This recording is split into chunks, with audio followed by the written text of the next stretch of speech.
Right. See. Testing, testing, 1, 2. Hi, everybody. We'll give it another minute to make sure that we have everyone that wants to get here come on in. Hey, Joe. Oh, thank you. If we need that, I'll reach out to you. I have my new badge. All right. I just saw it in my bed. Yeah, my mailbox. Okay, I think we'll get started. Oh, we just have a few people coming in. Thank you so much for coming. I appreciate this. I always look forward to speaking to familiar faces and others about nutrition. The reason that I got into this career is it's a passion of mine. I just love the opportunity to talk about it. So, of course, there's many different topics that I could speak about as far as nutrition goes. But today, what we're going to focus on is meeting the nutrition needs for an active senior. Nutrition needs can be very individualized, but what we're going to focus on here is at this life cycle, what is unique about your needs as seniors. So we'll go over the agenda. So I always like to start my presentations with talking about what a registered dietitian is, because there's a lot of misleading information out there.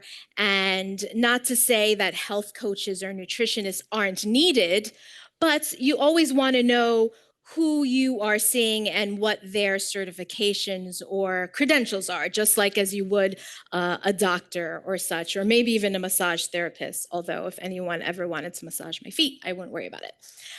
Right? And then we'll talk about why nutrition needs are unique.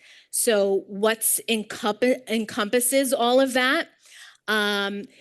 We'll have a fun, interactive quiz about nutrition needs, but we will also have some practical tips for you to leave with. I will make sure that we leave time for questions, but also I want to make sure, again, that you leave with some practical tips in hopes that you create a goal for yourself of the things that we talk about. Maybe you say, maybe that's one thing that I can focus on to improve my health. And so, like I said, my objective is for you to leave with some food sources that will optimize your nutritional health and that you leave with a goal for yourself. Okay, so what is a registered dietitian? By a show of hands, does anyone know the difference between what a registered dietitian is and a nutritionist, perhaps? Right, good point. Anybody? So I do like to bring this up because a registered dietitian nutritionist is different than just a nutritionist. So to become a registered dietitian nutritionist, they're considered food experts. You need to go and get a minimum of a graduate degree from an accredited dietetics program.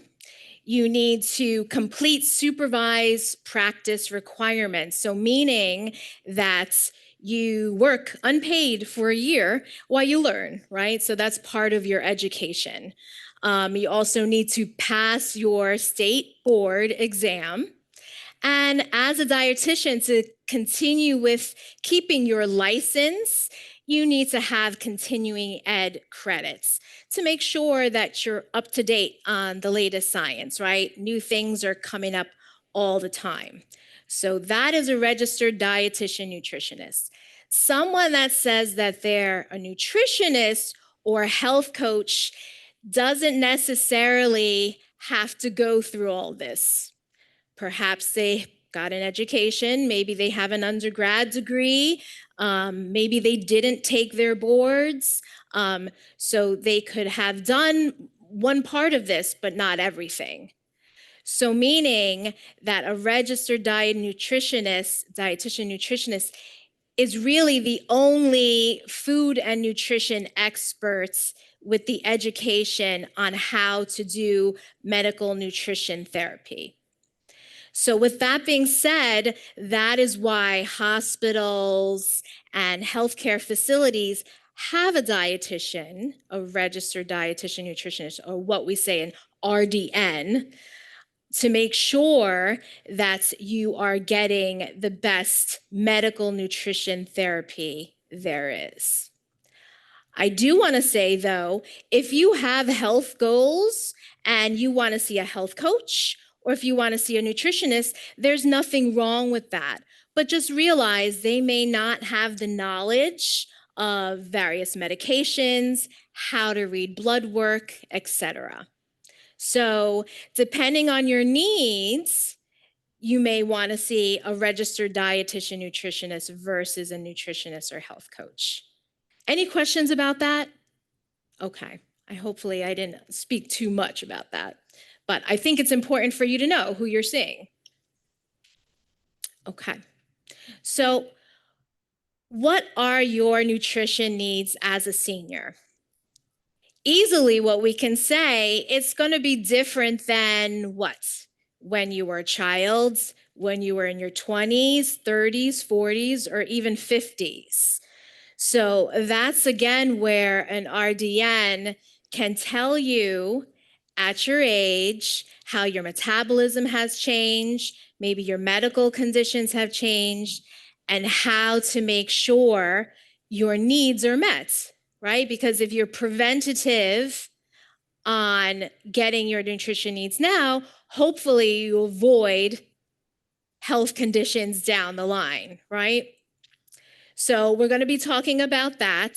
And so how I'd like to start is by being a little more interactive, because I know afternoon is a little like sluggish time for people. So I want to make sure that we stay awake and alert. But, it's for fun. So feel free to raise your hand or shout it out, and we'll go over the answers after. Okay, so protein is important for older adults because it maintains muscle mass and keeps body strong. It supports the immune system. It carries blood oxygen around the body, or all of the above. Fantastic. Such a smart group. Yes, all the above, right? So protein is one of the things you probably hear the most when you go to the doctor or see a registered dietitian. For a senior, protein is the key. And I will tell you why. But it will help you keep your muscle. That's the key, right? You hear about, as we age, people falling, right? Why is that? If you don't have the muscle to support you, there's weakness, right? And you're more likely to fall. It also supports the immune system and helps carry blood throughout the body, blood oxygen throughout the body, right? So why does the state require having dietitians here at a healthcare facility? Is to decrease the risk of malnutrition. And protein is one of the big ones. Having enough protein, keeping your muscle mass will keep you strong. It'll also keep your metabolism going. So that's an important key. That's of the 3 micro and macronutrients that I'm going to talk about, this is probably the most important. So not only does it keep your muscle, but it also repairs your tissues. So you want to think about quality protein. So we're going to go over some tips on where you can get some good protein in your day and how much maybe you might need. Before we go into that, does anyone have any ideas, or they want to share how they make sure they get their protein in the day? Yes, please. Milk. Oh, fantastic. And we're going to talk about milk. Milk has gotten a bad rap. So, and why is that? All this marketing for things like oat milk and almond milk and cashew milk, or what we should call it, like cashew water, right? And because it's not really milk. It has its place for some people that may need it, but we're going to talk about milk. So milk is a fantastic option to get protein. Anybody else? Yogurts, for sure. Peanut butter, fantastic. So these are all very good things to include in the day. Beans, I know, I love beans. Beans and lentils, fantastic. Because with those various proteins, you also get other vitamins and minerals with it. And that's another benefit of varying your protein intake. So when we talk about how much protein, right? Because there's a lot of, health claims out there to focus on protein, protein, protein. How much isn't, good for you? I'll tell you, when I see someone, I figure out their protein needs for their body. So it has to go with sex, size, height, weight, any medical issues you may have. So there's various calculations. But if I was going to say across the board, we want to make sure we're getting at least 60 grams of protein a day for women and maybe about 80 grams a day for men. I would say the only time that that's too much is if someone has chronic kidney disease, because excess protein, too much protein, will tax your kidneys, and you don't want that, right? So finding out how much, a dietitian can help you with that. So to get an idea, you can see, by 3 ounces of meat, fish, poultry, you're going to get about 21 grams. So 3 ounces, about the size of the palm of your hands. So we know most people, dinner time, maybe even at lunch, they'll get that. But if I'm saying 60 and you're getting that at lunch and dinner, sometimes people fall low at breakfast. But you could see here, things that you mentioned, yogurt, especially the Greek style yogurts. You can get some from beans. Cottage cheese is a fantastic source of protein. So if you don't include any of these as a meal, it's always a good snack, right? Any questions about that? Please. Yes. So if you're talking about, let's say, skim milk, low-fat milk, 2% or whole, they're all going to have pretty much the same amount of protein. We know what's going to vary is the fat, right? And we will talk about milk and the amount of fats and where that makes a difference. Did you have a question? Yes, nut butters in general is a way to get some protein as well as healthy fat in there. The nuts themselves. If we're talking about milk again, the nuts milks like the almond milk or even the oat milk, they don't have any protein in it. You're lucky if you get 1 gram. So if you're thinking you're getting protein from almond milk, that's not happening. Soy milk. Soy milk, good point. Absolutely. Soy milk is going to have about 7 to 8 grams of protein per cup. So that's pretty comparable to regular milk. So for those that have a dairy allergy or they're lactose intolerant and they don't want to drink lactate milk, soy milk is a fine option. To be honest, that's what I drink at home. Not that I'm advertising soy milk, but that's what I prefer. Mm-hmm. Yes. Yes. Absolutely. It's a great question. So Greek style yogurt, what happens is they drain a lot of the liquid from it. So if you take a look at Greek yogurt versus your traditional yogurt, you're going to see it's thicker. So what's left in that is more protein. To be honest, what's lost in that is some nutrients like calcium. So if your goal is to get more calcium from yogurt, you're going to want regular yogurt.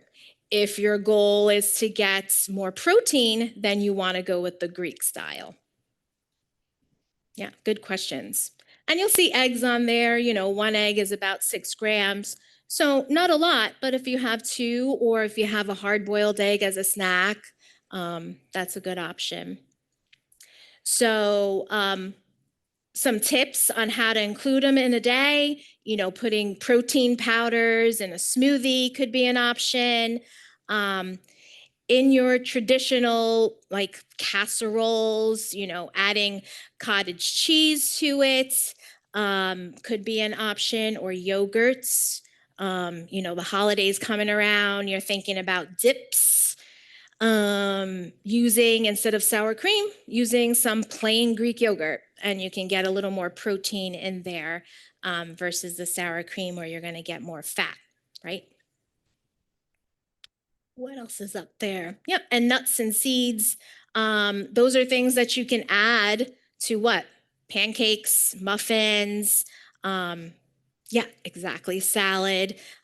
So all those grams will add up in a day. So if you're thinking about aiming to include some more protein, finding a way in your snacks and salads could be a good idea. Yeah, you had something, Joe? Almonds are fantastic. So most nuts have other micronutrients in them, vitamins, minerals, that are going to give you other health benefits. They're all a little different. You know, it depends on how much marketing and research too. A lot of these institutes have done. So walnuts have gotten a good rep because they have omega-3s, right? That helps with inflammation. So walnuts are a great source of protein and omega-3s. Almonds are good, cashews are good.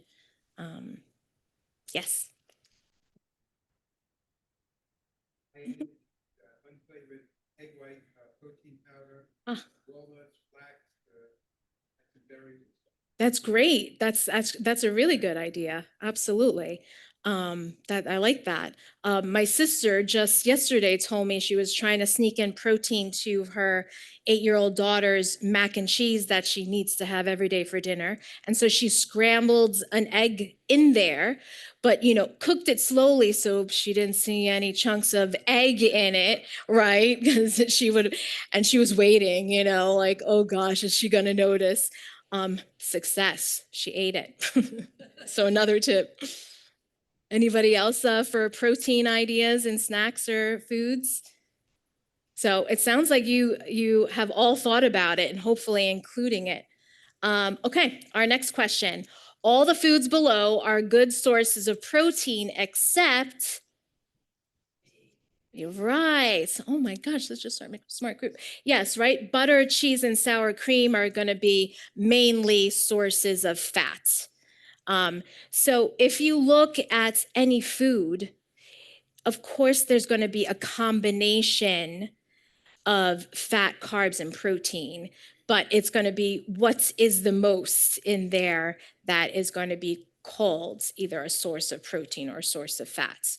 So yes, butter, cream cheese, sour cream, they're not good sources of protein. Like we spoke about, they list some options here of like chicken, fish, beans, eggs, nuts, yogurt, soy products like soy milk. Because otherwise, butter, cream cheese, and sour cream, high in fat. Where would that be useful? You know, I do see some residents that need to gain weight. Maybe they're going through some health conditions. That's where you want to add the butter, sour cream, etc. You know, to get more calories. Whole milk, more calories. Right? Keeping it lean versus if you're trying to manage your weight, meaning avoid gaining weight, you want to go with the lean sources of protein, right? So chicken breasts versus chicken thighs, although they're so delicious. lean meats, fish, right? The nuts, lentils, and chickpeas too, because you can get other great vitamins and minerals when you go with plant-based protein. Also, for someone with kidney disease, it's okay for them to have higher amounts of the plant-based proteins versus animal protein. Okay, next one. Any questions about protein before we move on? So, true or false, eating a wide variety of foods that are good sources of protein can help provide more nutrients in your body. I think I even answered that, right? Yeah, true, absolutely. So, when you vary your diet in general, even if we're not talking about fruits and vegetables, we're talking about, or we're not talking about protein, we're talking about fruits and vegetables.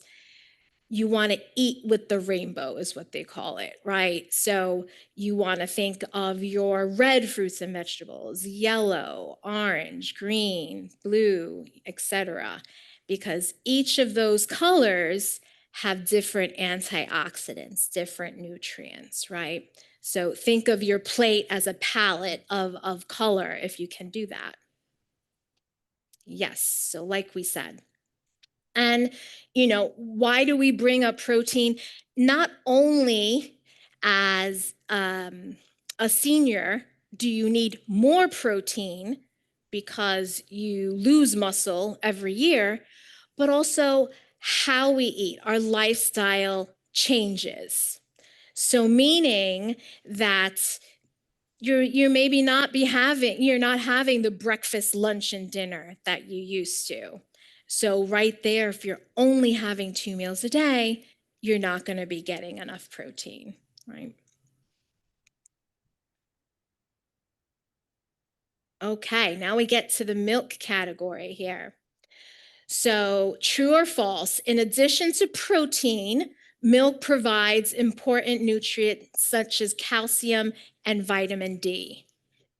True, absolutely. So, like all foods, if you can find a food that has more than one nutrient, it's technically a superfood, right? You're getting the most for every calorie you're eating. True. So it's a good source of protein, calcium, vitamin D. We know vitamin D, we tend to be low on, number one, as we age. Number two, depending on where we live, right? Because that's the sun vitamin, right? You get it from the sun. So if you're not outdoors as much, if you're putting on sunscreen, as you should be, you're not getting enough vitamin D. So that's where you could get it from is milk, dairy milk, or fortified soy milk. And so it tells you there. Even the soy yogurts will have that too. And we'll talk about why. So, like I said, you're getting the calcium and vitamin D. Why do we need it? Is because your needs for calcium and vitamin D increase, right? So, not only is your muscle important, but your bones keep you up, right? So, you need to make sure you're getting enough calcium and vitamin D. One interesting fact, you hear about falls and you hear about fractures, right? Of hips, etc. And that's what we all try to avoid. The interesting thing about this is people always think the fall happens and then the hip fracture happens. What happens first, a lot of the time, not always, but the fracture happens first from a weak bone, right? Osteoporosis or osteopenia, then the fall happens, right? So keeping those bones strong is very important because what's interesting about all this, as you lose bone mass, you're losing bone mass in different areas. So for some reason, metabolically, our bodies think taking that calcium from the hips first is okay. And then it'll go through the rest of the body. Right? I know, exactly. They want us to walk on all fours again, I guess. Okay. And then, like I said, the calcium, vitamin D have other health benefits. So calcium helps regulate blood pressure. So that's important. It also, it follows sodium outside your body. So if you have a high sodium diet, calcium is excreted with it. So something to think about. You know, our bodies, it's not just one leads to another. It's all intertwined, right? Any questions about that? Yes, please. Absolutely.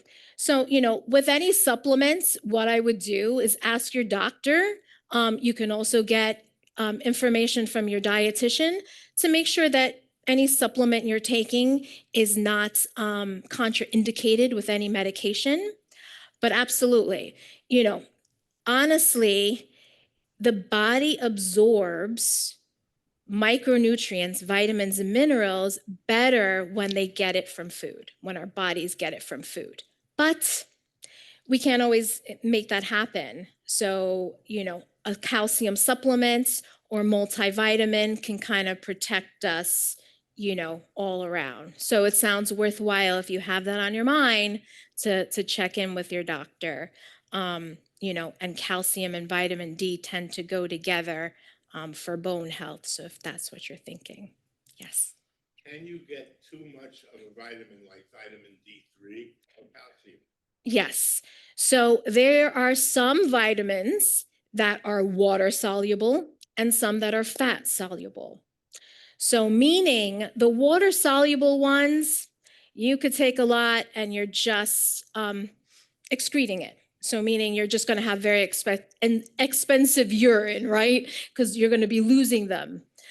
Some that are fat soluble means that your organs that hold fats are going to be holding that. And then too much of it is toxic and you can have health issues. So to answer your question, calcium is excreted, it's water soluble. Vitamin D is fat soluble. So meaning, yes, you can take too much of vitamin D and it can be toxic. So easy, get blood work done, right? So anytime you go for your annual, I mean, one vitamin I always recommend residents assess for is your vitamin D status. That's an easy vitamin D, sorry.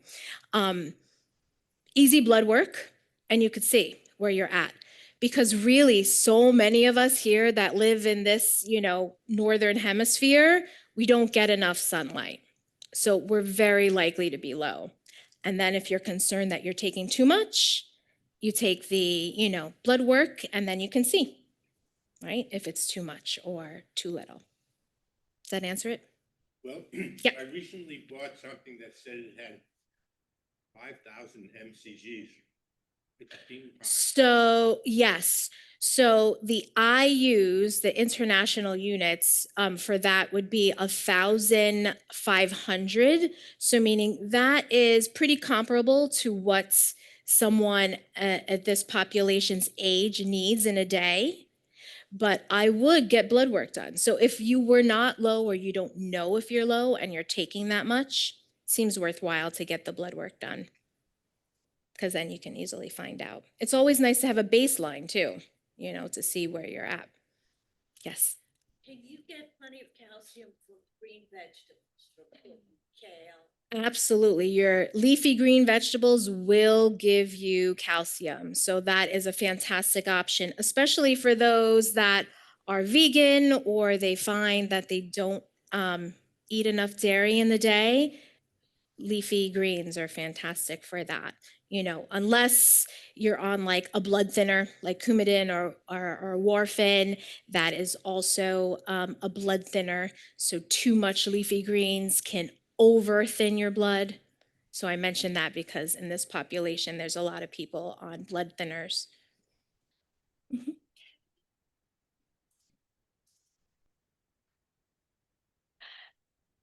Not only calcium, I think most doctors and medical professionals would say calcium, vitamin D, but also weight bearing exercises. And so I'm not up on the research on whether one benefits more than the other, and maybe it's very unique for the person. But I would say that not only a calcium supplement, but making sure you're lifting some small weights. It doesn't have to be a lot, but consistently. And yes, I've seen and I've heard people improve their bone health from that. Yeah. All right, let's move on. Let's see. So we talked, we spoke about recommendations here. I'm so glad that you mentioned the leafy green vegetables as a source of calcium. Also, canned salmon can be too, because a lot of times they include the small little bones in there that can provide calcium. The recommendation is 3 to 4 servings a day. Sometimes that can be hard to get. So you want to think about not only dairy, but like you mentioned, the leafy green vegetables. The best source of vitamin D is 10 to 15 minutes of unprotected sun, at least twice a week. Some people find that that's not enough though, right? Just going out in the sun in the fall or winter for 10 to 15 minutes twice a week, especially if your skin tone is darker. You're not going to absorb as much and create more vitamin D. Okay. Like I mentioned, the recommended amounts and the good sources there. One thing that we can remember are some fortified foods like cereals out there. I'll be honest, cereal is not my, top choice for people to get nutrition from. But if you're not eating breakfast and the only thing you feel like you have an appetite for is cereal, there are better ones than others. Kashi has a good line of cereals that have some added protein to it. Thinking of ways, like you had mentioned, adding protein to the cereal so it's not just a carbohydrate could be a good option to get some calcium, especially if you're adding milk to it.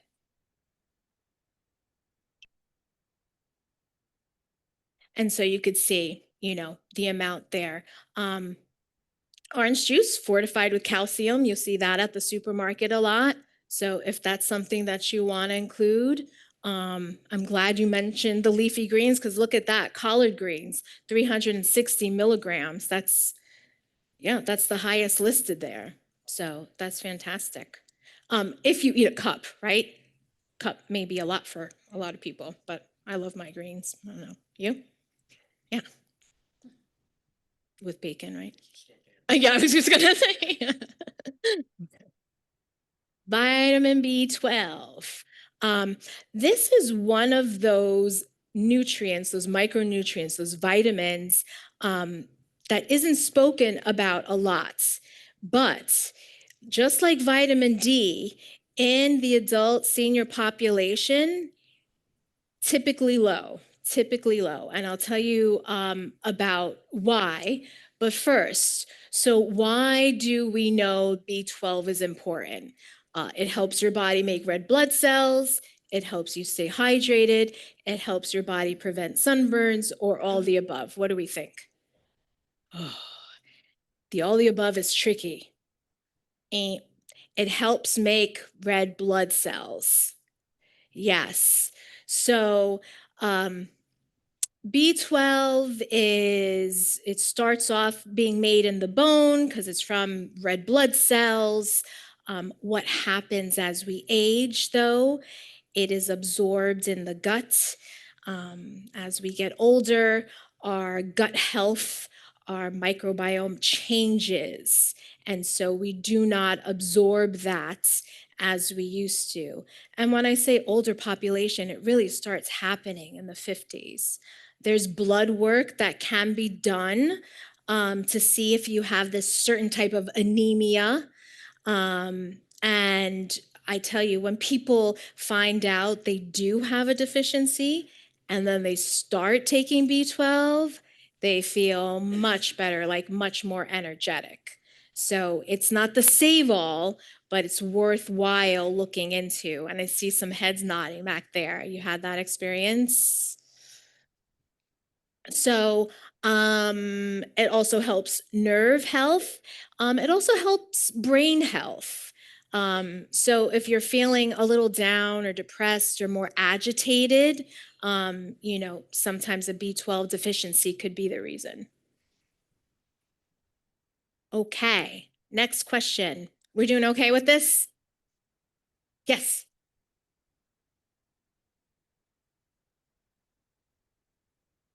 Yes, that's what I would do. So there's a couple of ways of checking out your B12 status. So first, if your doctor does a complete blood count, is what they call it, the CBC, you'll see your hemoglobin, your hematocrits, various parts of your red blood cells. They could see if you're anemic. They could see if you have that type of anemia. Because to be honest, if they do just a straight B12 test, it can be inaccurate.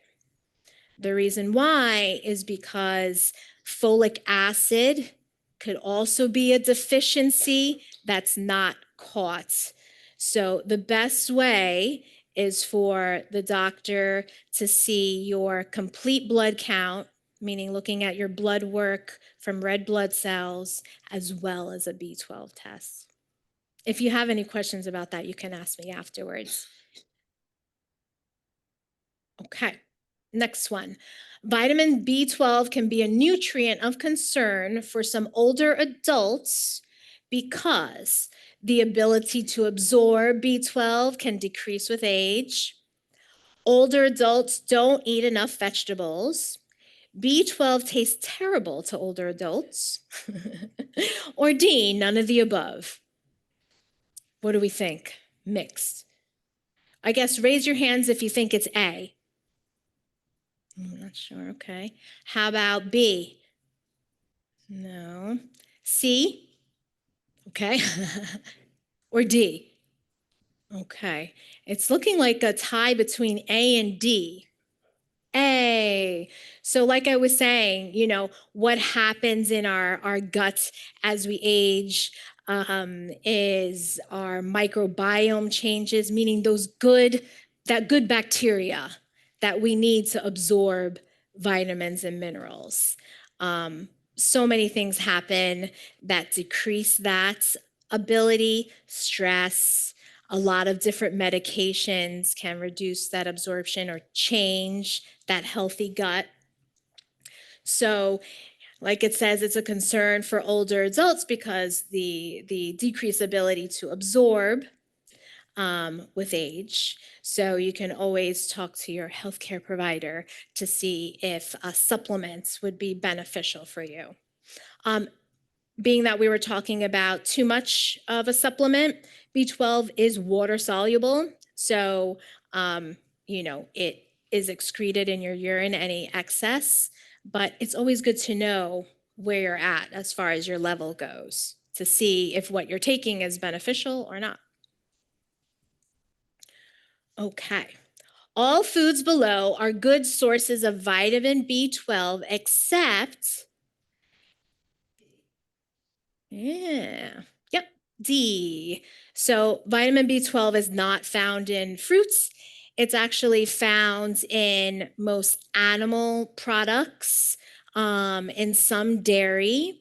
So this is one of those nutrients that when someone says they're vegan or vegetarian, very likely they're low in B12. So it doesn't mean that they have to change their diet. They could very well take a supplement.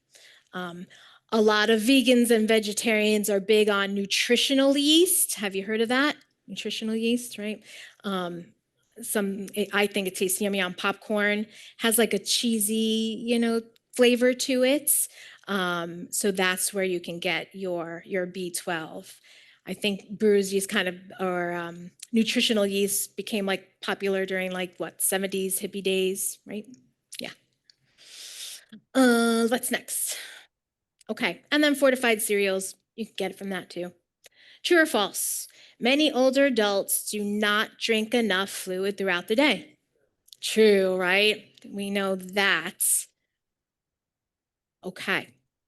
So, what do you think the reasons are that happens? Why do most people not drink enough water, but why do you think older adults don't? Any ideas that someone wants to share?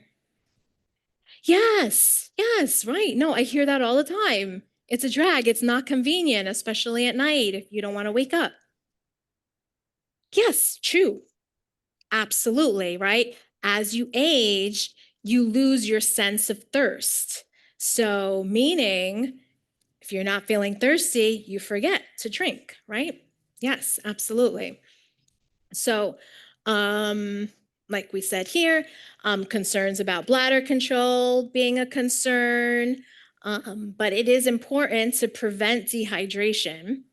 One of the things that I do at the health center is monitor the residents' nutritional intake, right? What they're eating, but also what they're drinking. And a lot of times, residents come in from the hospital after a fall. Why? Because of dehydration, maybe even weight loss. So, if you're taking a blood pressure medication and you've lost weight and you're not drinking enough water, you're going to get dizzy and you're going to fall. And then, goes on and on. So our bodies are 55 to 60% fluid. Some recommendations. Everyone usually gasps when I tell them that they need to have 12 cups of water or fluid a day. I do have some good news on where you can get that fluid besides straight up water. Because I see, yes, a lot of people don't even like water. I don't know. Anybody here like water? Okay, good. So we are like half and half, right? Oh, good, good. That's helpful. That's good.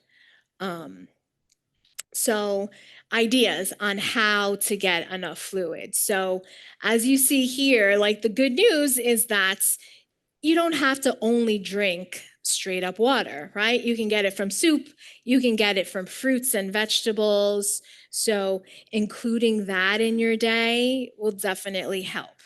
One thing I have to mention, because I'm a dietitian, is if you have soup, you want to do low sodium soup, right? So a lot of our mindful soups here are lower in sodium, so you can find that. If you're buying canned soup, definitely go for the lower sodium because even then that could be a little high, but that's where you can get some fluid. Other fluids like tea, coffee, juice, seltzer. We have some beautiful infused water that you can drink in the pub bistro.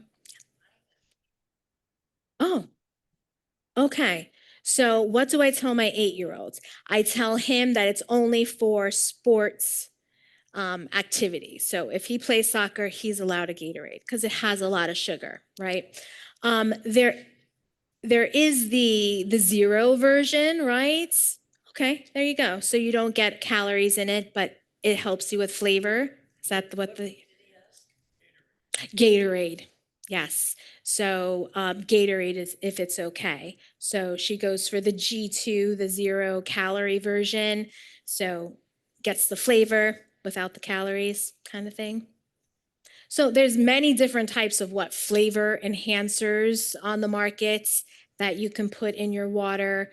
It's so nice at the pub that there's the infused water with lemon or different types of fruits. So if that helps you drink more, that's great, right? So good question about the G2. And drinking throughout the day, right? Starting off the day, especially if you're taking medications in the morning, Medication for it to dissolve requires more fluid. So if you start off your day and you just take down 2 cups, at least you're getting a good start there. If you're thinking about catching up in the afternoon or the evening, less likely to happen because nobody wants to get up in the middle of the night to go to the bathroom, right? Okay. So like I said, why? Excuse me, while we're speaking about it. So if you don't get enough fluid, if you're dehydrated, what happens? It causes dizziness, it causes low blood pressure, and thereafter fall. And I'll just tell you from years working in long-term care, I see that a lot. And it's like, oh, they only drank more water. But it's easier, right? Said than done.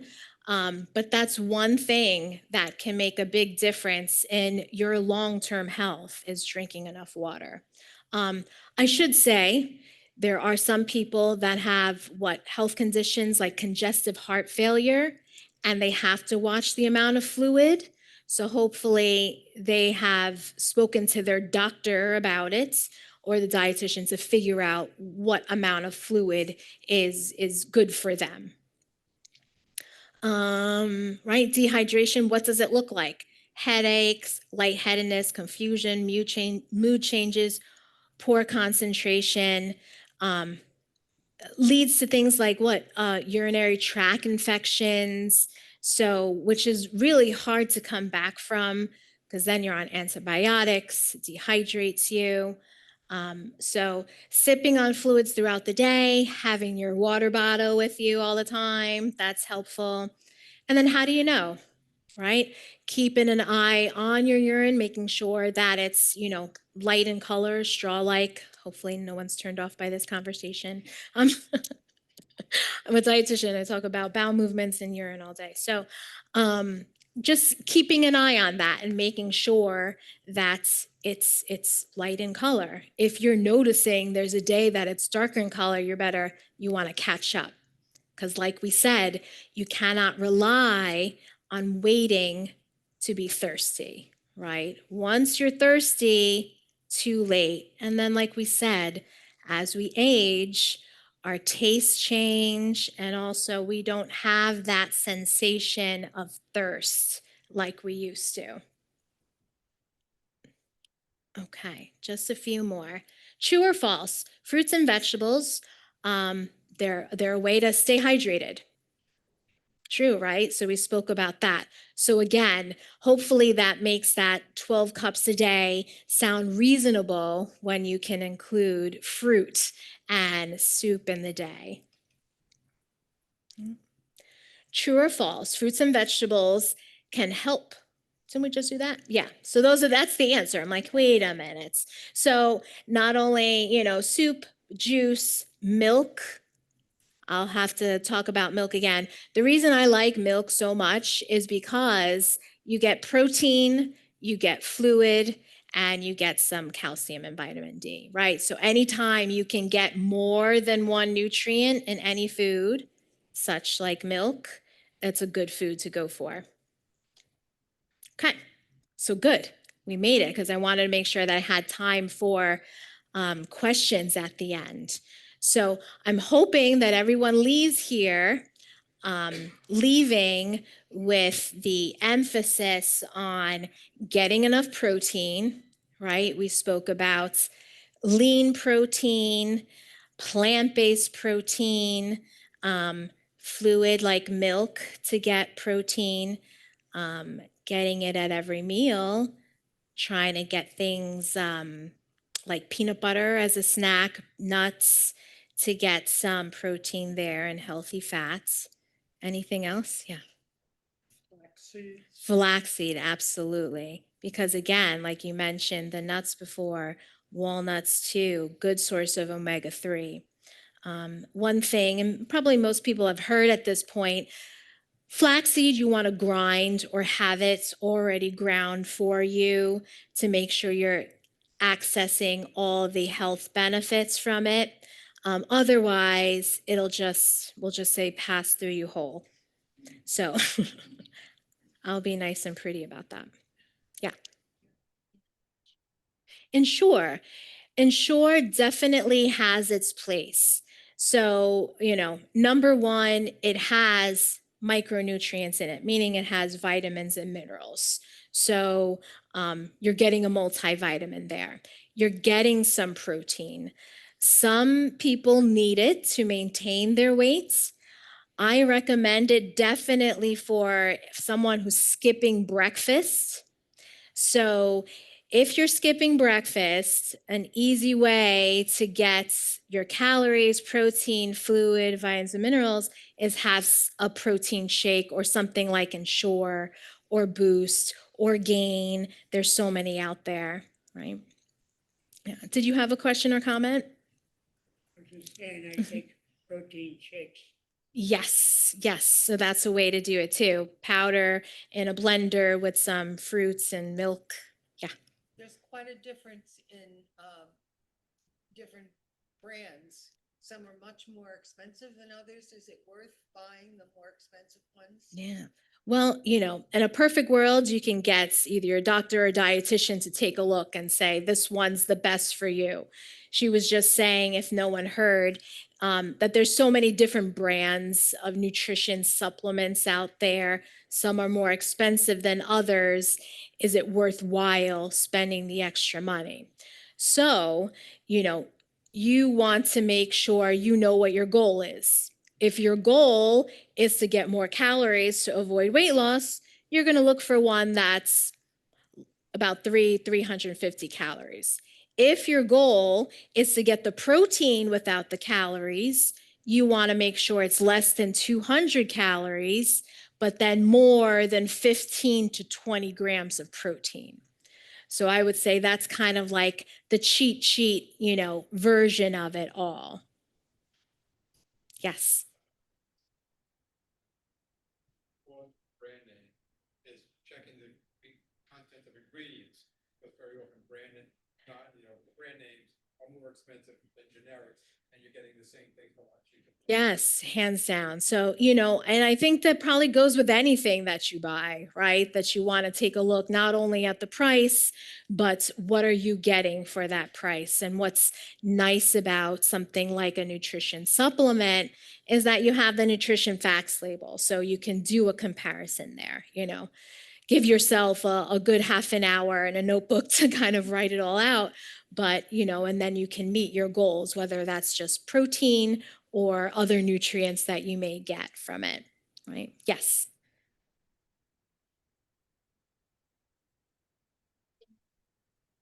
Sure. Well, let's see.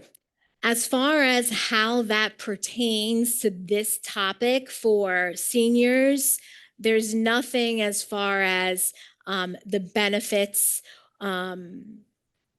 or the downfalls of gluten for the senior population. Again, what you want to look at is the nutrition facts label. So if you need to be gluten-free, you have to be gluten-free. Still, make sure you're getting nutrition, good nutrition. So meaning fiber would be one of those things. In gluten-free products, a lot of times it's void of fiber and other micronutrients. So there are products out there that have fiber in their gluten-free products. And like everything, there's a lot of junk food out there that's gluten-free. So it's about being an educated consumer and taking that time and looking at the nutrition facts label, right? Yes. Yes. I have a question for Ashley. Oh, great. Ashley's here. In the kitchen, they serve big portions of meatloaf. What I want to know is what the number of ounces that they plan on for serving turkey, chicken, Good, thanks. salmon, meatloaf. What is the typical serving ounces? Did everybody hear that question? Typical serving size of meats and protein type options in the dining room. I am not on the line. I cannot speak to how it is prepared or weighed. But there are, depending on the type of protein that it is usually between 3 and 5 ounces, depending on the item. So those hamburgers at lunch, those are weighed out to be 3 ounces. The salmon fillets, they are weighed out daily to make sure that they are, I believe, 5 or 6 ounces. I can't remember. It's dependent on the item itself because some have different protein levels than others. Thank you. Right. And then also with certain foods, you're going to lose some, right? So a 5 ounce fillet of salmon, once you cook it, is going to be about 3 to 4 ounces. So making sure that you're getting that, because that's actually the recommendation, the RDI for serving size for protein is about 4 ounces, 3 to 4 ounces. Oh, yeah. Thank you. It's nice to, it's nice to see variety. For instance, the other night they served risotto, which I happen to really enjoy. However, there was no protein as far as I could tell with that meal, with that diet, with that as a main course. And Mm. yes, it was. But how does the vegetarian get the protein they need? And the person who wants to just dabble in that choice for that night, it's minus protein. Mm. Well, there's definitely vegetable sources of protein. So typically in risotto, there's peas. Peas are one of those vegetables that are high in protein. Also cheese. Cheese will definitely do it. Thank you. Well, risotto is very creamy. Mhm. So that's like the, the recipe for risotto. Right? That's good. Oh, do I? Good. I love it. Did you have something else to add to that? Yes. Oh, good. Okay, great. Good for you. You made that good combination. Yeah, absolutely, because you eat fish. Yes. Yes. Mushrooms. Mushrooms. You could label that. Well, they will not provide protein per se, but there's so much research to show that they have so many antioxidants in them. So mushrooms definitely have its place for having health benefits to it. Mhm. Yes. Yes, that's a good question. Yes, I know. The old science, right? The old science used to tell us limit your eggs or else your cholesterol is going to be elevated.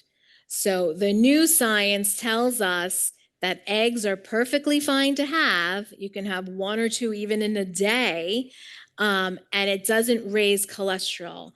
What does raise cholesterol is the butter you cook it in, right? So that's guaranteed. Saturated fats will raise cholesterol. Cholesterol in foods, ironically, do not. So even shellfish that may have, high amounts of cholesterol will not raise cholesterol. It's the saturated fat. So think of butter, baked goods, cookies, ice cream, right? I know all those fun things. They have their place. They have their place. So I just wanted to make sure that, I finished the recap and I'm happy to give a couple more minutes for questions. We spoke about the dairy and calcium being important, B12 and fluids. So I'm hoping that in this presentation and this talk that you were able to find one of those areas at the very least that you feel like you want to improve and make a goal for yourself, right? A SMART goal is a specific goal, it's measurable, right? Making sure it's attainable. If you're saying that, you're going to make a full high protein breakfast in a day, but you're not waking up to 11, probably not a good goal, right? Measurable, making sure that you could see how you've improved over time, and timely, like I said, making sure you can see in a certain amount of time. So, a good goal may be right now, I'm drinking about 4 cups of fluid, water a day. I know that I can get 2 more in by making the goal of 6 cups in a day. And I'm going to do that how? How am I going to make that attainable? Well, you know what? In the morning, I'm just going to drink 2 cups, get it done with right there, right? That could be reasonable. And see how I do in a month, right? And have I continued that? Or maybe I go back. It wasn't attainable. That was not happening because I was running out the door. I was not drinking that water. I'm making a new goal, right? Yes, please. Yes. So the larger amount of caffeine you have is going to dehydrate you. So the recommendation is to limit your amount of caffeine to 1 to 2 cups a day to make sure you can meet your fluid needs if you're drinking the 8 to 12 cups a day, let's say. If you're drinking more than that, then you are going to get dehydrated. So you may think about making that your goal. Right, that's a good question. So I just wanted to put my contact information up quick. You can easily call concierge too to reach me.